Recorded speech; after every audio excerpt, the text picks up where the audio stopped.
વાવ-થરાદમાં કોંગ્રેસના 3 નેતા સામે પોલીસ ફરિયાદના મામલો કે જ્યાં સાંસદ ગેનીબેન ઠાકોરની એક સોશિયલ મીડિયા પોસ્ટ બાદ તે મામલો વધુ ગરમાયો છે।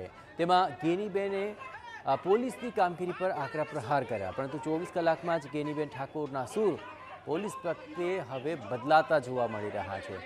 ગેનીબેન જિલ્લા પોલીસ વડાને મળ્યા બાદ પોલીસ પ્રત્યે નરમ વલણ રાખતા કહ્યું કે નાના મોટા કાયમી કામો માટે પોલીસ અને રાજકીય આગેવાનોનું સંકલન રહે તે પ્રકારે કામ કરવાનું છે। સાથે જ કોંગ્રેસના સ્થાનિક નેતાઓ પર ફરિયાદ મામલે તપાસ અધિકારીના રિપોર્ટ બાદ નિર્ણય લેવાશે તેવું એસપીએ પણ આશ્વાસન આપ્યું તેવું ગેનીબેનનું કહેવું છે।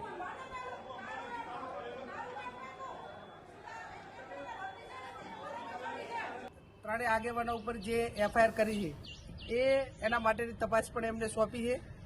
જોઈએ એમણે ખાતરી આપી છે કે આ બાબતમાં જે અધિકારી તપાસ કરે છે એ રિપોર્ટ આપ્યા પછી પોઝિટિવ પ્રમાણે અમારે પોલીસ સાથે વધારે સંઘર્ષમાં ન ઉતરવું પડે ભવિષ્યમાં, અને આવા નાના મોટા ઇસ્યુ માટે કરીને બીજો કોઈ ગંભીર રૂપ ધારણ ન થાય એના માટેની અમે વાત કરી છે। એમાં એસપીશ્રીએ અમને પોઝિટિવ જવાબ પણ આપ્યો છે અને મદદ કરવાની પણ ખાતરી આપી છે। Thank you.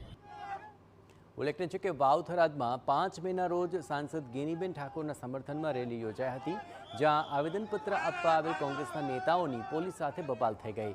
પોલીસ કર્મીઓ સાથે ઝપાઝપી અને ગેરવર્તણૂકના આરોપ હેઠળ કોંગ્રેસ નેતા ગીતા નાઈ, પ્રધાનજી ઠાકોર, સિદ્ધરાજસિંહ ચૌહાણ સામે ફરિયાદ દાખલ થઈ છે, જે બાદ મામલો ગરમાયો હતો।